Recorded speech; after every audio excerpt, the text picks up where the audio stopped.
Há 5 anos, o mundo enfrentava uma das piores crises de saúde da história, a pandemia da Covid-19.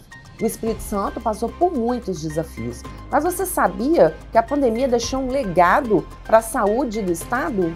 Para falar sobre essa experiência, vamos conversar com o secretário de Estado de Saúde, Thiago Hoffmann.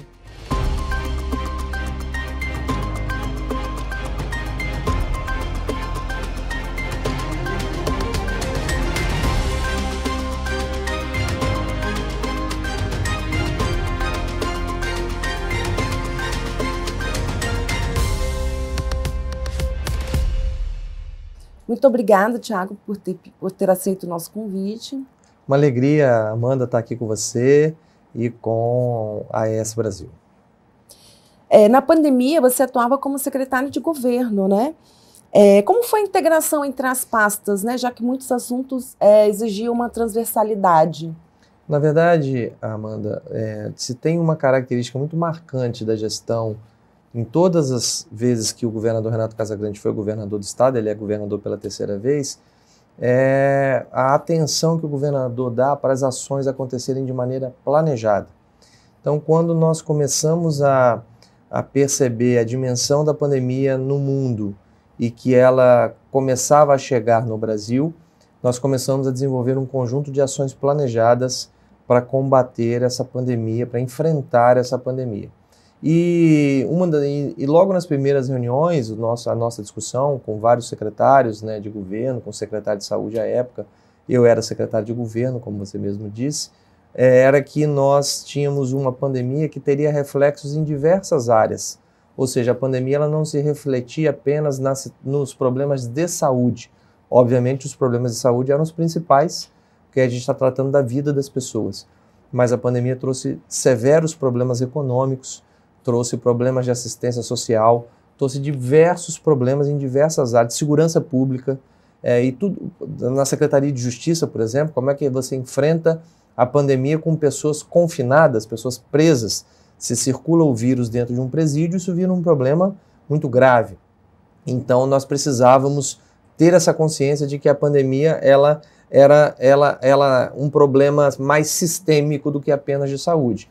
Foi quando o governador lançou o Centro Integrado de Comando e Controle, onde eu, como secretário de governo, era um dos coordenadores, junto com o secretário de Planejamento, junto com o secretário de Saúde, o Corpo de Bombeiros também participava. Enfim, todas as esferas do governo, de alguma maneira, envolvidas, participavam do Centro Integrado de Comando e Controle, que era comandado diretamente pelo governador Renato Casagrande, que conduziu diretamente as ações do Covid. Então, mesmo não sendo secretário de saúde à época, participei ativamente de todas as decisões que foram tomadas naquele momento, tanto as decisões de assistência, né, da saúde, quanto as decisões que se refletiam, por exemplo, em ter que tomar medidas de fechamento de comércio e outras medidas que foram muito difíceis.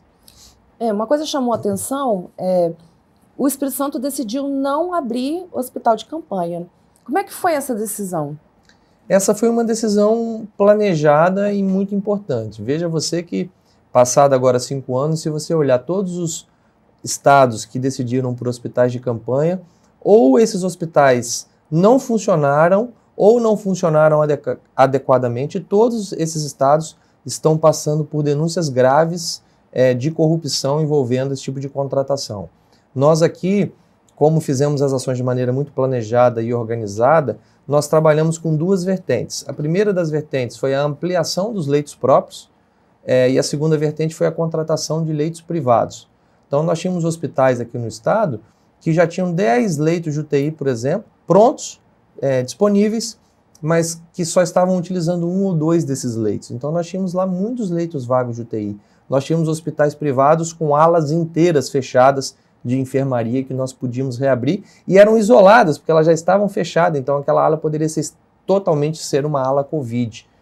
Fora isso, a expansão da nossa rede. Nós ampliamos leitos no Jaime, nós ampliamos leito no Dório Silva, no Roberto Silvares, no Silvio Avidos, no Hospital de São José do Calçado, em Jerônimo Monteiro, em toda a nossa rede a gente expandiu o leito. Então, se você pega um hospital de médio porte, como é o Hospital Estadual de São José do Calçado, é um hospital que não contava com leitos de UTI. Hoje ele tem 20 leitos de UTI. Então, no total, nós chegamos a abrir mais de 1.000 leitos de enfermaria e mais de 1.000 leitos de Covid. E, obviamente, com a continuidade da expansão, isso fica um legado, né?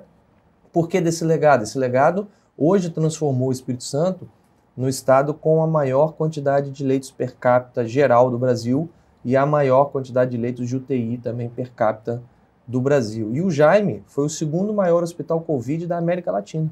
Então, o Jaime chegou a ter, dos seus 300 e quase 400 leitos, chegou a ter mais de 200 leitos só de UTI. Então, ele se transformou num hospital dedicado à Covid. A questão, foram muitos os desafios, né? Um deles, por exemplo, foi a questão da testagem, né? Como é que o Estado lidou com isso? Testagem e vacinação, além da abertura de leitos, foram dois grandes desafios, né? A testagem, nós primeiro reforçamos muito o nosso laboratório central. O LACEN hoje é completamente diferente em termos de estrutura do que era antes. Então nós criamos no LACEN uma capacidade tecnológica, uma capacidade instalada de realização de testes. A gente realizava testes no LACEN nessa época 24 horas por dia, em regime de plantão. Então o LACEN ele se transformou, inclusive o nosso modelo de laboratório central foi seguido por diversos estados do Brasil. Então nós fazíamos os testes, né, os chamados PCRs, que são os testes padrão ouro, mas a gente também investiu muito em teste rápido, né? O Estado comprou muito, nós recebemos muito do Ministério, mas nós compramos muitos testes para que nós pudéssemos fazer testagem rápida. A estratégia de testagem ela foi fundamental para diagnosticar rápido e tentar tratar esse paciente o mais rápido possível para ele não evoluir para a necessidade de um leito de UTI e, consequentemente, para ser entubado e para um respirador, que era uma dificuldade achar esses equipamentos na época da Covid. Você falou da vacinação. Durante a pandemia, houve muito problema com fake news, né? Desinformação. Quais as estratégias do Estado com relação a orientar a população sobre a necessidade da vacina, né? Primeiro, a comunicação, né? Nós, o tempo inteiro, combatemos essas fake news e falamos da segurança da vacina, né? O Estado sempre se caracterizou por ser o Estado com maior, ou estar entre sempre os 3 estados mais à frente em cobertura vacinal. Não só da Covid, em todas as vacinas que são aplicadas pelo SUS.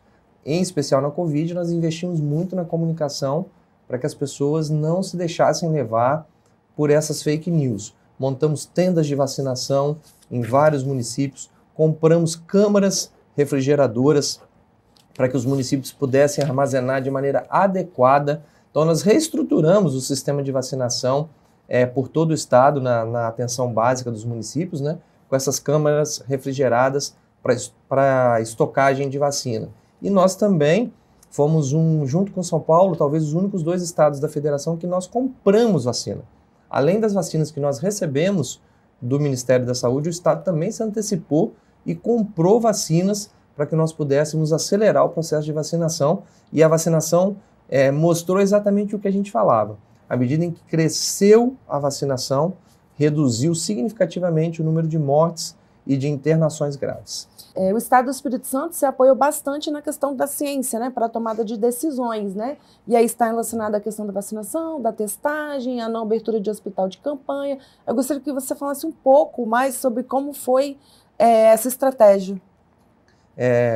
Até por orientação também do nosso governador Renato Casagrande, o Centro Integrado de Comando e Controle era um centro de ciências. Então nós tínhamos especialistas que estavam o tempo inteiro discutindo a questão assistencial, né, discutindo a evolução da doença no mundo, os tratamentos que estavam sendo discutidos, os remédios que não davam certo, aquilo que dava certo, tudo era muito novo, né, tudo foi muito politizado, tudo foi muito cercado de desinformação e fake news. Então, mas nós tínhamos um grupo de cientistas da área da saúde trabalhando, infectologistas, gente da área, trabalhando o tempo inteiro para desvendar os tratamentos, né, que eram importantes para a doença. Mas nós também tínhamos cientistas de outras áreas. Por exemplo, nós tínhamos um grupo formado com os nossos técnicos do Instituto Jones e com matemáticos, por exemplo, da Universidade Federal, estatísticos, em que nós acompanhávamos a curva da evolução da doença E a partir do acúmulo de dados, nós criamos um modelo de previsão de leitos. Então nós sabíamos quantos leitos nós precisávamos abrir de enfermaria e de UTI para as próximas 2, 3 semanas, os próximos 30 dias. E isso permitiu que a gente organizasse a construção desses leitos nos nossos hospitais e a contratação desses leitos privados também, e também organizássemos a compra dos equipamentos necessários para fazer parte desses leitos. Foi uma disputa muito grande mundial para comprar respiradores, para comprar bombas de infusão e outros equipamentos. Fora isso, nós também não tínhamos uma equipe, nem no Espírito Santo, nem no Brasil, nem no mundo, de médicos intensivistas para fazerem parte dessa UTI. Então nós também criamos um programa de qualificação dos profissionais médicos para eles aprenderem que um médico não sai necessariamente com a prática diária de entubar pacientes. E era necessário entubar, às vezes, dezenas de pacientes por dia. Numa situação inédita, né? Uma situação completamente inédita. Então nós capacitamos também esses profissionais para que eles pudessem atuar nas UTIs Covid, em especial, tratando desses pacientes. A percepção da população com relação ao serviço de saúde mudou depois da pandemia? Qual a sua opinião? Olha, Amanda, eu não tenho a menor dúvida. As pessoas passaram a entender a importância do SUS, a importância do Sistema Único de Saúde. Porque as pessoas viram que mesmo tendo, às vezes, um plano de saúde, mesmo tendo os recursos financeiros próprios, necessários para ter uma assistência à saúde, naquele momento foi o Sistema Único de Saúde que segurou a barra, né, que segurou, que abriu o leito, que deu as condições para que a população pudesse ter um atendimento. Não que os hospitais privados, os planos não atuaram na pandemia, atuaram também, e a gente agradece porque colaboraram, reduzindo a pressão dos nossos hospitais, mas a grande maioria das pessoas foram atendidos no SUS, foram vacinadas numa vacina fornecida pelo Sistema Único de Saúde. Então isso tudo fez com que, na minha opinião, a população entendesse a importância do Sistema Único de Saúde, porque muitas vezes, já isso comprovado por pesquisa, a avaliação que o usuário faz do Sistema Único de Saúde é melhor do que a avaliação do não usuário, porque muitas vezes o não usuário avalia sem conhecimento de causa. Ele avalia por ouvir falar. Nunca utilizou o serviço? Ele nunca utilizou o serviço. E na pandemia ele pôde perceber que o sistema funciona, que o sistema é organizado e que ele deu conta de cuidar das pessoas aqui no Espírito Santo. Aqui no estado do Espírito Santo a gente se orgulha muito em dizer que nenhum capixaba morreu sem conseguir chegar a um leito.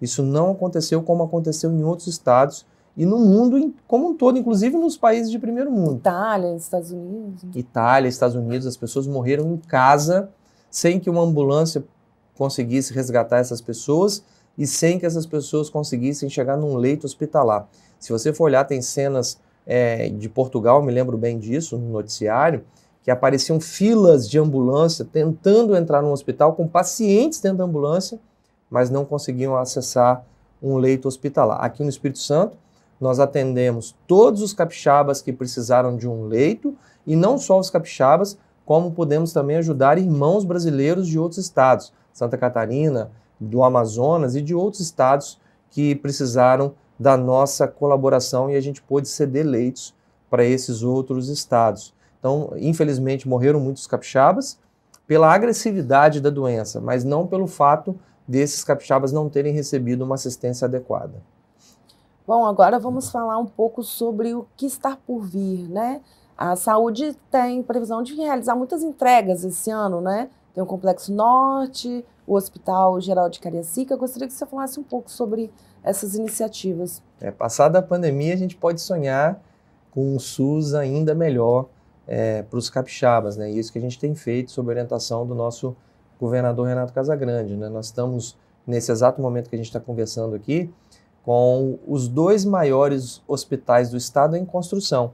Todos para serem entregues, todos os 2 serão entregues até o final de 2026 para a população capixaba. O maior hospital do Espírito Santo hoje é o Jaime dos Santos Neves, que fica ali na Serra. Mas nós estamos com a construção do Hospital Geral de Cariacica, que após estar concluído será o nosso maior hospital. e também com o Complexo de Saúde Norte, que é o novo Roberto Silvares, que vai ser o segundo maior hospital estadual, e o Jaime, que hoje é o maior, vai ser o terceiro hospital em tamanho, né, em quantidade de leitos da nossa rede. Mas fora isso, nós também estamos com a duplicação do IMABA, que é o Hospital Infantil de Vila Velha. O IMABA, para quem ainda não sabe, é um hospital infantil de alta complexidade, né, que atende diversas especialidades complexas, como a cardiologia, fica ali em Vila Velha, e ele está sendo duplicado, e ele, ao final, vai ser o maior hospital infantil da América Latina. Né? Ele vai atender todas as complexidades que ele atende hoje e outras, e em maior quantidade do que ele atende hoje. Então, nessas duas construções novas e nessa duplicação do IMABA, nós estamos falando que até o final do mandato do governador Casagrande, no fim de 2026, o Estado vai entregar cerca de 1.000 novos leitos para a população capixaba, entre leitos infantis, pediátricos e leitos também gerais, né, leitos adultos. Então isso é uma grande entrega. E também estamos entregando mais de 100 unidades de saúde nos municípios. Então nós estamos fortalecendo a média e alta complexidade nos hospitais e fortalecendo também a atenção básica nos municípios com as entregas das unidades de saúde. Essas obras dos hospitais, né, o Complexo Norte, o Hospital Geral de Cariacica e o IMABA, elas têm uma previsão para a inauguração ou para a entrega da obra? A previsão para o IMABA é entregar toda a duplicação até o fim deste ano ainda, de 2025. E para os outros dois hospitais até o final de 2026. Um outro desafio na área da saúde é a questão das consultas especializadas, né? O governo do estado tem investido nisso, com a Rede Cuidar, teleconsultas. Me fala um pouco dessas ações, Thiago.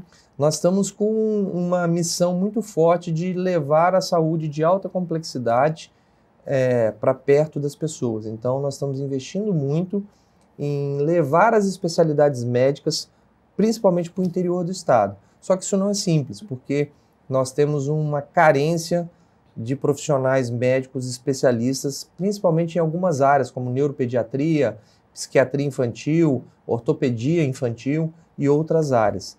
Para isso, a gente tem levado a tecnologia para nos ajudar. Ou seja, a gente coloca um equipamento, né, um computador, uma tela ligada à internet numa unidade de saúde do município, onde o município disponibiliza um profissional, técnico de enfermagem ou enfermeiro, que acompanha o paciente e o médico está em qualquer parte, pode estar em qualquer parte do Brasil ou do mundo, desde que fale português. Ele pode conversar e orientar e consultar esse paciente. E esse modelo já está hoje em torno de 65 municípios dos 78, e nós queremos até o final de abril chegar a todos os municípios capixabas com a sala de teleconsulta. Isso evita que esse paciente, que antes para acessar essa especialidade, muitas vezes tinha que viajar 2, 3, 4, 5 horas para chegar a uma consulta com um especialista, ele pode ser consultado pertinho da casa dele, numa unidade de saúde. E além da consulta virtual, né, da teleconsulta, nós também estamos investindo em ampliar as especialidades médicas dos consórcios municipais, né? Nos micropolos, nos consórcios, nas redes Cuidar. E aí a gente, por exemplo, agora em Linhares, levamos a oftalmologia para a Rede Cuidar de Linhares. Então a gente tem descentralizado os serviços, permitindo que a saúde chegue mais rapidamente, em maior quantidade e mais perto das pessoas. Em breve haverá nova entrega, né, com relação à consulta com o oftalmologista, né? É isso, nós vamos agora, né, nos próximos dias, junto com o governador Renato Casagrande, levando as consultas oftalmológicas para todos os municípios do sul do estado. Né? Vamos começar por Piúma, depois nós vamos para Rio Novo, Cachoeiro e todos os municípios do Caparaó também, levando a oftalmologia para pertinho das pessoas. Antes das considerações finais, tem algum assunto ou algum tema que o senhor gostaria de tratar? Eu acho que a gente tem uma evolução muito grande também, que eu acho que é importante a gente destacar, nas cirurgias eletivas. Né? Nós falamos das consultas e exames, mas nós também temos uma evolução nas cirurgias eletivas. No ano passado, nós tínhamos a meta de fazer 125 mil cirurgias e nós ultrapassamos 153 mil cirurgias, 153.400 cirurgias. Então, nós fizemos um volume muito grande Nossa meta para esse ano são 135 mil, mas nós queremos fazer a mesma quantidade ou mais da que nós fizemos no ano passado, ou seja, ultrapassar 153 mil cirurgias do ano passado. Para isso, nós estamos trabalhando com os mutirões de cirurgias aos sábados, estamos trabalhando com o horário estendido do centro cirúrgico. Então, as cirurgias, elas normalmente acontecem na parte da manhã, então nós estamos trabalhando com a ideia de que os centros cirúrgicos funcionem para cirurgias eletivas na parte da tarde. Então, trabalhando com o horário estendido, trabalhando com o Opera ES, que é o nosso programa, né, aos sábados também agora está funcionando, então nós estamos trabalhando e também contratando os hospitais de menor porte do interior para que eles possam também assumir algumas linhas de cuidado para nós nas cirurgias eletivas. São hospitais que muitas vezes estão ociosos e eles podem fazer cirurgias de baixa e média complexidade, que são cirurgias que não exigem um centro cirúrgico de muita complexidade, não exige leito de UTI, às vezes uma varizes, a maioria das cirurgias ginecológicas, uma parte das cirurgias ortopédicas. Então nós temos feito isso também para levar as cirurgias para o interior, para perto das pessoas, contratando esses hospitais para que eles possam nos prestar serviço em cirurgias, consequentemente avançando na redução do tempo de espera dos pacientes. Secretário, agradeço, né, a sua presença. Depois disso, se você quiser falar alguma coisa, se você não quiser também, eu já emendo, tá? Pode emendar. Se você quiser que eu fale, só me despedir. Seria tá isso. Bom. Secretário, muito obrigada pela sua presença. Obrigado, Amanda. Obrigado, ES Brasil, pela oportunidade de falar um pouco sobre a saúde pública do Estado do Espírito Santo. Não estamos felizes, assim, estamos felizes com os avanços, mas entendemos que ainda temos muitos passos a dar, não estamos ainda satisfeitos, queremos avançar muito ainda, mas é importante a gente destacar conquistas como as que a gente falou aqui e dar um viva para o SUS capixaba. Para você que está nos assistindo e quer saber mais sobre essa e outras informações, acesse esbrasil.com.br e até a próxima.